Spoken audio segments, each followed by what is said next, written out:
Hello everyone. So in this video I am going to explain about Asoka. So his period was 273 BC to 232 BC. Okay, so according to Buddhist text, when Asoka the son of Bindusara was born, his mother, happy to have a child, said, "Now I am Ashoka." Ashoka means without sorrow, and so the child was named. Okay, so the name or meaning of the Ashoka means without sorrow. It appears from the available evidence that there was a struggle for the throne among the prince of death of Bindusar. So Asoka was the prince of Bindusar, or can say son of Bindusar.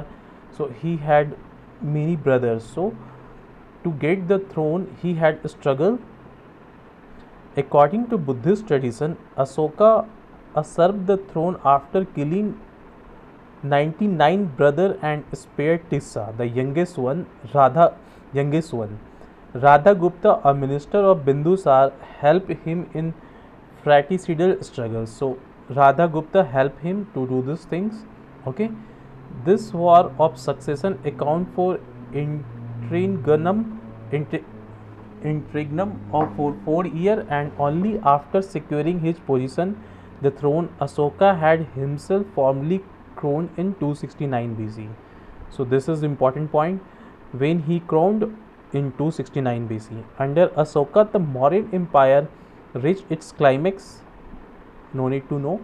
For the first time, the whole of the subcontinent, leaving out the extreme south, was under imperial control.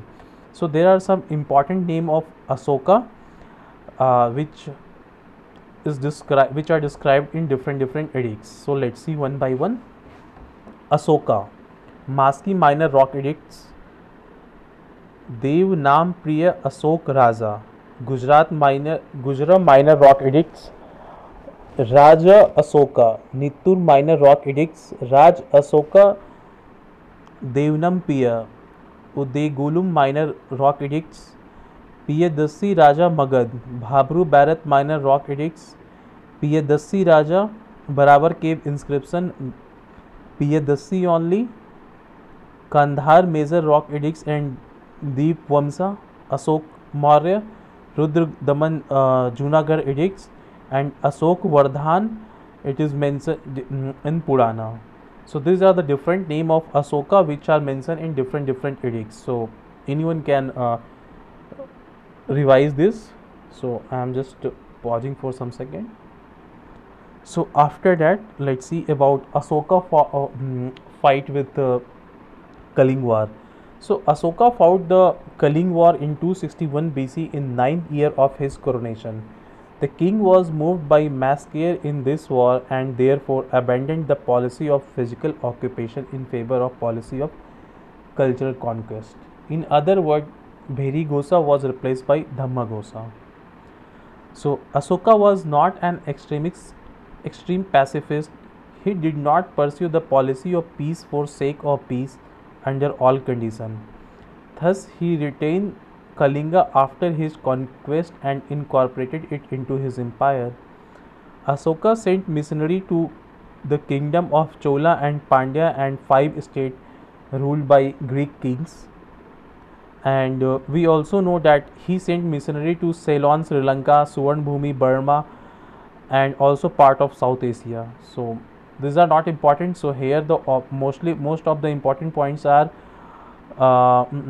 different name of Asoka and rock edicts. Okay. Apart from this, let's see about Asoka Dhamma.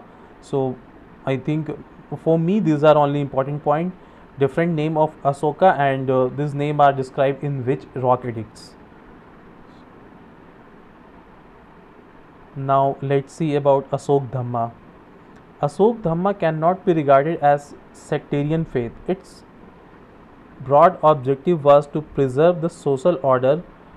It ordained that people should obey their parents, pay respect to Brahmins and Buddhist monks, and show mercy to slaves and servants. So these are normal things. He held that if people behave well, they would attain Swarg. He did never say that they would attain nirvana, which was the goal of Buddhist teaching. So these are Asoka, Dhamma. These are also not important in the view of examination. So I just want to repeat again. This different name of Asoka and this name are described in which rock edicts. These are very important point. So that's all. So in the next video I will start later Mauryan. Thank you.